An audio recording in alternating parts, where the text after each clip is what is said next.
안녕하십니까 여러분, 머니케어 뉴스 케어맨입니다. 제가 지난주 화요일쯤이었죠. 다음 주 증시는 안 좋습니다. 그래서 목요일까지는 안 좋을 거야 라고 했는데 오늘 목요일 딱 됐습니다. 가장 안 좋은 날이 아마 오늘일 거고요. 내일은 또 금요일이니까 또 별로 좋지 않겠죠.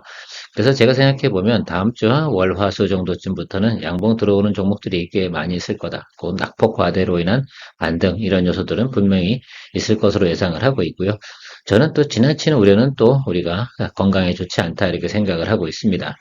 트럼프 인터뷰 때문에 주가가 많이 하락한 것이면 틀림이 없지만 제가 생각해 볼 땐 그래요. 트럼프도 나중에 결과적으로는 전체 경제 전반에 영향을 미치는 그런 정책을 펼치는 것이 아니라 전체적인 방향성이었다. 이런 말로 아마 부설수를 잠재울 가능성이 상당히 높으면서 또 그런 면에서 또 그렇구나 지나친 기후였구나 라는 내용들이 나오면서 주가는 반등이 될 거고 실제로 사실 좀 생각을 해보면요. 지금 나오고 있는 내용들 가만히 생각해 보면 이런 것들입니다. 정치적인 언어들이 상당히 많이 있습니다. 자, 그거에 당연히 시장이 불확실성 때문에 영향을 많이 받는 것은 당연하겠지만 실제로 올해 2024년도 3분기에 대한 실적에 영향을 미치는 내용들은 단 한 개도 존재하지 않습니다. 설사 트럼프가 대통령이 된다 하더라도 말입니다. 제가 생각할 때는 11월부터 해서 1월, 2월 내년도 정도의 상태가 되지 않을까라고 생각합니다. 그래서 우리가 좀 걱정해야 되는 내용들은 3분기에 대한 부분은 다시 실적 베이스로다가 다시 전환이 될 것이다 라는 것들입니다. 그래서 실적 포워드 가이던스가 좋은 것들 이런 종목들을 지금 기회에 매수하시라고 하면 좋은 또 투자 기회가 되지 않을까라고 저는 판단을 내리고 있습니다. 그래서 이번 주만 잘 넘어가시면 될 것 같고요. 전반적으로 뭐 머니케어 뉴스에서 지금 여러분들하고 이야기 드리고 있는 종목들 같은 경우는 큰 문제는 없어 보이는 것으로 저는 파악하고 있습니다. 혹시 궁금한 종목이 있다고 그러면 댓글 달아주시면 제가 또 한번 리뷰나 체크 좀 해보도록 하겠습니다. 일단 저는 이런 생각을 해요. 전체적인 뭐 매크로 환경이 좀 안 좋아지긴 했으나 궁극적으로 다시 귀결되는 곳은 실적 베이스로다가 넘어간다라는 것들 정리해 보도록 하겠습니다. 자, 오늘은 엑시콘하고요, 아이텍에 대해서 이야기 한번 드려보도록 하겠습니다. 엑시콘이야 여러분들이 저랑 같이 거래를 해봐서 잘 알고 계실 거라 생각이 들고요. 아이텍 같은 경우는 모르시는 분이 훨씬 더 많습니다. 실제로 그래서 많이 또 데이터를 준비하는 관계로 오늘도 시간은 조금 좀 필요하지 않을까. 사실 스몰캡 유명하지 않은 종목 이런 것들 소개할 때가 더 조심스럽기도 합니다만 또 왜냐하면 또 자료도 많이 준비해야 돼요. 왜? 많은 분들께서 처음 보시는 분들도 계시기 때문에 종목 하나만 딱 이야기 드리고 진행하는 것은 무리수가 있습니다. 그래서 사실은 유명한 종목 삼성전기, 삼성전자 설명할 때는 야 실적 좋아지고요 앞으로 이렇습니다라고 하면 훨씬 더 편한데 이런 종목들 같은 경우는 세세하게 설명도 해 나가면서 해야 되기 때문에 저도 어떨 땐 더 힘들 때가 더 많습니다. 그래도 아이텍 같은 경우는 흑자 전환 이슈가 좀 있고요. 제가 볼 땐 앞으로 성장성 부분도 괜찮을 것 같습니다. 지난해 돈을 갖다 좀 많이 썼거든요. 그래서 적자도 좀 있었고요. 근데 올해 이제 하반기부터는 제가 볼 때는 다시 흑자 전환 나타나면서 내년도까지 성장성에 대해서 좀 긍정적으로 나타나고 있습니다. 다만 스몰캡이다 보니까 여러분들께서 투자하실 스타일에 맞는 분들만 진행하시면 좋지 않을까라는 생각을 좀 가지고 이야기 드려보도록 하겠습니다. 오늘도 좋아요, 구독 잊지 마시기 바랍니다. 장이 안 좋다고 해서 너무 의기소침해 계시면 안 된다. 좋은 종목 찾아 나서는 것이 일이다. 저는 항상 뭐 지금 같은 때 좋다 생각합니다. 기회구나. 또 우리가 포트폴리오로 또 새로 살 수 있는 종목들이 상당히 많아졌다는 거. 지금 최근에 아마 제가 리포트 드렸던 종목들이 아마 다 매수권 안쪽으로 다 들어와 있습니다. 조금만 더 아래쪽으로 보면서 기다리면 될 것 같다라는 생각 가지고 있습니다. 엑시콘도 마찬가지고요. 엑시코는 여러분 어쨌든 메모리 테스트 이쪽 관련되고 비메모리 테스트 국산화 이 부분 때문에 주가가 상당히 최근에 호응을 받고 있습니다. 자, 성장성이라든지 비메모리 테스트 이쪽 분야에서는 사실은 이게 돈이 좀 많이 됩니다. 그래서 이게 국산화 됐다는 거. 그래서 가장 중요했던 건 뭐냐면 삼성향 매출이 있음에도 불구하고 또 해외 기업들의 기술력에 못지않게 성능을 발휘하고 있다라는 것들이 상당히 중요하고요. 앞으로는 여러분들 비메모리 관련돼서 우리나라에서도 상당히 노력을 많이 하고 있지 않습니까? 그래서 그런 쪽 관련된 부분 산업이 성장을 하는 것들이죠. 그렇다고 그러면 이쪽 관련된 테스터 부분은 상당히 또 그 성장할 수 있는 내용들을 가지고 있습니다. 지금은 뭐 CIS 관련된 테스트만 진행하고 있긴 하지만 앞으로는 또 추가적인 내용들을 갖다 진행한다고 하니까요. 그런 부분들 연구 개발을 좀 많이 하고 있습니다. 엑시콘 같은 경우 제가 알기로는 연구개발비로다가 전체 한 20%뭐 이 정도 지출하는 걸로 알고 있고요. 그다음에 연구 인력이 전체에 뭐 상당히 많은 비중을 차지하고 있습니다. 뭐 소문에 의하면 그 연구개발에 진심인 회사 뭐 이런 소문도 있습니다. 삼성이랑 관련돼서 이제 기본적으로 뭐 D램 관련된 솔리드 스테이트 드라이브 뭐 이런 것들 테스트하는 것들을 갖다가 기존 사업 영역으로 생각하고 있는데 가장 생각을 우리가 좀 해봐야 되는 건 비메모리 테스터 분야에서 CIS 부분 여기 테스터 요거 이 부분에 대해서 처음 국산 성공을 했다라는 내용이 상당히 좀 의미가 있습니다. 뭐 두산 테스나 같은 경우도 CIS 테스터를 진행하죠. 근데 두산 테스나 장비는 아니잖아요. 그래서 해외 장비를 사다가 테스트를 진행하고 있는데 약시권 같은 경우는 국산화에 성공을 했다라는 내용을 좀 가지고 계시면 좋을 것 같습니다. 조금 차이는 있겠죠. 어쨌든 뭐 두산 테스나도 잘하고 있는 회사는 틀림없습니다. 자, 어떤 기계를 사와서 예를 들어서 그 테스트를 진행해서 납품을 진행하느냐 아니면 국산화 시켜서 그것을 직접 장비를 납품해 가면서 진행을 하는 것이냐 뭐 이 정도의 차이가 있다고 생각할 수가 있습니다. 그리고 앞으로는 디스플레이 관련된 구동칩도 테스트를 개발할 예정이다라고 하고 있습니다. 이렇게 국산화하는 것들은 전체적으로 상당히 좋은 것이다라고 우리가 생각해 볼 수가 있지 않을까 생각하고 있습니다. 어쨌든 IR 담당자 쪽에서 이야기 나온 내용은 이런 내용들이 있고 뉴스는 뭐 이렇게 되어져 있다라고 정리해 보도록 하겠습니다. 올해 같은 경우는 흑자 진행하고 하반기 가면서 결과적으로는 저는 그렇게 생각을 하고 있어요. 아니 AI 관련된 수요 때문에 지금 반도체 메모리 뭐 이런 쪽 관련돼서 상당히 성장하고 있는데 그리고 AI 관련된 성장 산업을 갖다가 물론 트럼프 같은 경우는 약간 재래식이긴 합니다. 재래식은 재래식이고 그다음에 그렇다고 해서 제가 과거에 트럼프 대통령이 재임 시절에 생각을 해보면요. 그가 한 일도 궁극적으로 막은 건 없어요. 다만 좀 더 치중하고 열심히 하는 것 이런 것들 분야가 조금 달랐던 것뿐이지 그렇다고 그 당시에도 우리가 매그니피센트 세븐이 주가가 안 올랐습니까? 그렇지 않습니다. 절대. 그래서 제가 생각하는 과정 속에서는 약간의 뭐 잡음은 있을 수 있으나 대세를 바꾸는 건 내용은 아니다라고 생각하시면 될 것 같습니다. 그러니까 어떻게 보면 과거에도 그렇지만 트럼프가 대통령이 되면 우리 상당히 안 좋을 거야라고 했었는데 그 후로 주가는 상당히 많이 올랐었다는 점도 한번 기억을 되살려 보시기 바랍니다. 우리가 투자 생활을 하는 과정에서 과거를 좀 생각하고 현재에 적용을 하면서 당황하지 않는 것도 상당히 중요하다라고 생각할 수가 있습니다. 저는 하나는 압니다. 경제하는 사람, 즉 CEO라든지 또 정치하는 사람들 이런 분들은 안 좋은 방향으로 오래 끌고 가지는 않습니다. 그렇게 하면 본인의 정치적 입지라든지 경제적 입지 또 잘못하게 되면 오래 끌게 되면 자기가 가진 모든 것을 잃을 수 있습니다. 그것을 잘 아는 사람들이 바로 특별히 더 정치인은 더더욱이나 더 그렇다고 저는 생각하고 있습니다. 자, 사람들이 먹고 사는 문제에 대해서 안 좋은 쪽으로 흘러가는 거, 그거 그렇게 좋은 건 아니거든요. 트럼프가 이야기하는 것 중에 러시아 우크라이나 전쟁에서 그거를 그만두겠다라고 하는 것들은 바로 미국 입장에서는 적자거든요. 그렇다고 바이든 입장에서 보면 우리가 살아가는 과정에서 전체적으로 정의감, 올바름 이런 부분에서도 놓고 갈 수 없는 부분도 또 인정해 줄 수 있는 부분도 서로 상존하지 않나 이렇게 저는 생각을 하고 있습니다. 항상 정치라는 건 이렇게 내가 그 자리를 차지하기 위해서 경쟁하는 과정에서 여러 가지 말이 나올 수 있다. 그러나 저는 투자하는 사람 입장에서 보면 상당히 긍정적인 면을 갖다 더 우선시한다. 악재의 기간이 터졌을 땐 대단히 아프긴 하지만 우리가 회복하는 시간은 상당히 빠르게 회복이 되더라라는 것들입니다. 사람의 말말말 정도로다가 변해가는 내용들 가지고 주가가 눌렸다라고 한다고 그러면 결국은 뭐 좋은 기회다라고 전 다시 해석하도록 하겠습니다. 자, 엑시권 같은 경우는요, 15,000에 7월 31일 이후로 20% 정도의 신규 상장이 또 추가적으로 이루어집니다. 이후 주식 대부분 보유하신 분들은 받으셨을 거라 생각을 하고 있습니다. 아무튼 우리가 수익을 이때도 내고 이때도 수익을 냈고요. 아무튼 여러분들께서 잘 트레이딩 해오고 계시다라고 생각하고 있고요. 이번에도 또 악재가 좀 터졌으니까 오늘 뭐 양봉이 들어오긴 하는데요. 이거 크게 신경 쓸 필요는 없는 것 같고요. 중간에 처음 들어온 거잖아요. 아직 악재는 끝나지 않았다. 그래서 내일 금요일도 있고, 그래서 제가 생각하는 건 222일, 그것은 하단과 여기 17,500원과 요 사이 있지 않습니까? 요 구간에 들어오면 분할 매수 시나리오 짜서 이것도 한 3번 정도 나눠서 매수하시면 되지 않을까라고 생각하고 있습니다. 여러분들 뭐 엑시권 같은 경우는 비메모리 반도체 분야에서는 기본적으로 매출과 성장이 이루어지고 있는 것을 잘 알고 계실 거고 특히 SSD 분야의 성장성, CX에 관련주로 해서 많이 엮여 있죠. 이것도 좀 생각해 볼 수가 있고요.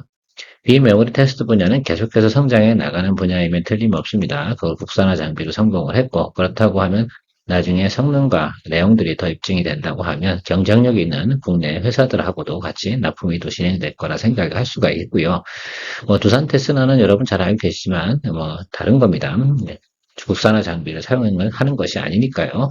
자, 그런데 우리가 좀 생각해 봐야 되는 건 비메모리 분야는 앞으로 계속해서 성장해 나가는 산업에 틀림이 없습니까? 예, 그렇다고 봐야 되거든요. 그래서 엑시콘의 이런 비메모리 관련된 테스터 기획 이 부분에 대해서 성장하고 있는 것, 연구 개발하는 것들은 상당히 긍정적인 분야고요. 누구도 참여하지 않은 걸 국산화 시켰다는 것들은 그만큼 가격 경쟁력과 내수에 상당히 큰 영향력을 가져가는 내용으로 생각할 수가 있다라고도 해석할 수가 있겠습니다. 아무튼 공략 포인트로 여러분들 잡아두시고요. 제가 또 오투정에서 여러분들과 같이 공유해 보도록 하겠습니다. 아이텍에 대해서 설명 한번 드려보도록 하겠습니다. 일단 먼저 우려가 되는 점이 있습니다. 스몰캡이니까 여러분 스몰캡을 거래를 잘 하시는 분들이 하셔야 되는 거 잊지 마시고 시작하도록 하겠습니다. 자, 이 회사 같은 경우도 차량용 반도체 테스트를 주력으로 하는 회사다라고 생각할 수가 있습니다. 물론 엑시콘처럼 국산화 성공하고 이러는 건 아니고요. 지난해 같은 경우는 어드밴 테스트로부터 5나노급 이하 차량용 반도체 테스트를 할 수 있는 장비를 한 14대 정도 수입한 걸로 알고 있습니다. 한 대당 가격이 한 70억 원 정도 되니까 돈이 많이 들었겠죠. 자, 그런데요, 우리나라 시장 점유율을 갖다 전체 한 70% 정도 차지하고 있다라고 생각할 수가 있습니다. 그만큼 우리나라에 이 비메모리 반도체 관련된 테스트기가 있습니까? 없다는 소리죠. 그런 것들이 앞으로 이제 우리나라도 국산화되는 과정들이 좀 있으면 좋겠다라는 생각을 가지고 있긴 하고요. 전 차량용 반도체 부분이 성장성에 해당이 됩니까? 해당이 안 됩니까? 여러분, ADAS로부터 시작해가지고 앞으로 이제 점차 레벨 4, 레벨 3, 뭐 해서 레벨 4 이렇게 올라가는 거 아니에요? 그런 과정에서 당연히 차량용 반도체 테스트는 필수적이라 할 수가 있겠습니다. 특히 이제 극초원 상태에서 여러분 자동차가 작동이 되지 않겠습니까? 영하 뭐 50도, 60도 이런 것도 테스트를 해야 되기 때문에 그런 부분에서 테스트가 가능한 곳이 우리나라에 몇 군데가 없습니다. 근데 아이텍이 장비를 이제 도입을 했으니까 전체 시장 점유율의 70% 정도 차지하는 물량이니까 충분히 성장성과 수익성을 확보했다라고 할 수가 있고요. 올해 안 그래도 실적을 보니까요. 1분기부터 계속해서 개선되는 모습을 보이고 있습니다. 그리고 종속회사에서 화장품 회사가 있습니다. 그래서 그 회사 같은 경우도 지금 올해 미국 수출과 더불어서요. 그냥 꾸준하게 좀 괜찮아졌다. 과거보다는 훨씬 괜찮다 해서 지금 차량용 반도체 부분 매출이 전체의 한뭐 45% 정도 차지하는데 이 비율이 점점 커질 것으로 생각을 하고 있고요. 나머지 기태 자회사들 부분에서 매출이 발생되고 있는 구조를 가지고 있습니다. 확인해 보도록 하겠습니다. 차량용 반도체 테스트 부분하고 뭐 이런 내용이고요. 투자 포인트는 이거예요. 그러니까 지난해 적자가 난 이유 중에 하나는 그러니까 흑자 났다 왜 다시 적자가 났냐? 그럼 장비 도입 때문에 적자가 났습니다. 그래서 여기 뭐 크게 문제 삼을 문제는 없고요. 장비 도입으로 원인이 명확하잖아요. 제가 항상 말씀을 드리는 좋은 기업은 뭡니까? 주가가 하락하고 적자가 난 사유가 명확해야 된다라고 생각하고 있습니다. 근데 동사 같은 경우는 명확하다라고 생각하시면 좋을 것 같고 올해 EPS하고 흑자 전환, 뭐 영업이익과 매출 뭐 고루 늘어나고 있습니다. 천만 다행인 것은 미국의 화장품 수출 이런 부분에서 상당히 또 우리가 좀 호응을 잘 얻고 있는 부분도 양사나 동사를 투자할 수 있는 내용의 하나의 또 포인트가 될 수 있었다는 점도 상당히 중요하겠습니다. 자, 이제 5나노 이하의 반도체 테스트 같은 경우는 대부분 어드밴 테스트 요 장비를 갖다 수입을 하는데요. 요 물량이 이제 상당히 중요하다라고 했습니다. 그래서 국내 물량의 70%를 소화할 수 있는 내용이다. 이 극저온도 테스트가 상당히 중요하다고 합니다. 그래서 우리가 뭐, 글쎄요, 테스트기 같은 경우는 앞으로도 글쎄, 저는 시스템 반도체 부분에서 반드시 우리가 따라잡아야 되는 내용이지 않을까라고 생각을 하고 있고요. 올해 예상치를 보면요. 영업이익 61억. 그래서 제가 생각하면 이건 흑자 전환 나타나는 구간이 언제냐라고 하면 이제 3분기부터 나타날 가능성이 상당히 높은 내용을 가지고 있습니다. 그 부분이 포인트가 될 거라고 생각하면 좋을 것 같아요. 자, 그래서 요즘 생각해보면 자회사도 한번 생각, 아이텍이 가지고 있는 자회사, 특히 이제 요 회사거든요. 그래서 요 회사 같은 경우가 이제 100% 지분을 가지고 있는데요. 그래서 나머지 것들은 뭐 조금씩 가지고 있고요. 요 회사가 좀 화장품이 잘 팔리고 있다 생각하면 좋겠습니다. 삼성, 메디코스.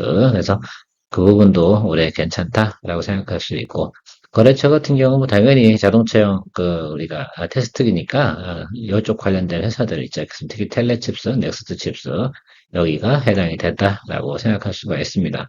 그런데요, 앞으로 성장성 부분도 상당히 좀 중요하다라고, 여기서 말씀드리는 건 5나노급 이하의 반도체 테스트라고 말씀드렸지 않겠습니까? 지금 MPU 기계, MPU 이제 장비들도 이제 계속해서 개발되고 있지 않겠습니까? 그거 테스트도 이 장비로 진행이 가능하다라는 것들도 여러분 생각해 보시면 좋겠습니다. 그래서 성장성이 좀 괜찮은 부분도 가지고 있다. 스몰캡이다 보니까 주가가 성장하는 부분도 있지 않습니까? 상당히 또 시장에서 반응이 들어오고, 제가 볼 때는 아마 요거 바람이 끝나고 나서 하반기 쪽에 증권가에서 조금 한 번 정도 관심을 갖지 않을까라는 생각을 좀 가지고 있습니다. 자, 자회사들 전체적으로 매출이 보면 어때요? 과거보단 상당히 좋다라고 생각할 수가 있겠습니다. 전반적으로 보면 화장품 쪽도 잘 성장하고 있는 모습을 생각하고 있는 걸로 봐서는, 자, 반도체하고요, 자회사의 성장성이 둘 다 엿보일 수 있다라는 부분을 우리가 확인할 수가 있겠습니다. 자, 그래서 제가 좀 성장성이나 확장성 이런 거 얘기 드리면, 리벨리온, 우리 퓨리오사 이거 다 들어보셨을 거 아니에요? 비원, 요건도 합병을 했지만, 자, 그래서 요것들이 진행이 되고 있는 내용들 생각해 보면 대부분 어때요? 적용 노드가, 그죠? 5나노 이하입니다. 이거 테스트를 어떻게 해야 돼요? 예, 이 장비 갖고 해야 되는 것이다 라고 생각하시면 될 것 같아요. 그래서 앞으로 확장성 부분도 이렇게 가지고 있다는 것들, 미래적으로 봐도 특히 이제 2025년부터는 MPU 시대가 열린다고 여러 번 말씀 많이 드리고 있지 않겠습니까? 그 부분에 대해서도 생각을 해보면 동사가 성장성 부분은 상당히 좋겠다라고 말씀드리도록 하겠습니다.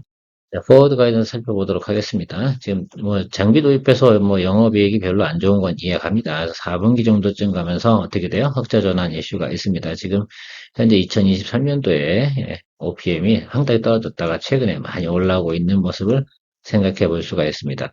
그래서 올해보다는 제가 볼 땐 내년도 성장성이 훨씬 더 좋다 이렇게 좀 생각을 하고 있는데, 여러분들은 어떻게 보시는지에 따라서 이 스몰캡 투자하는 포인트는 좀 달라요. 대형주하고. 그래서 이런 부분들 같은 경우에 야 앞으로 좋대 이렇게 쏠리는 현상도 있고요. 가벼운 종목이다 보니까 실제로는 여러 가지 일들이 벌어지기 마련이니까 그 점도 참고해서 여러분들이 투자에 대해서 고려해 보시면 좋을 것 같고요. 끝으로 공시 내용도 하나가 있습니다. 전환사채를 또 발행을 했었는데 전환가가 있어요. 그래서 전환가를 생각해 보면 7,410원입니다.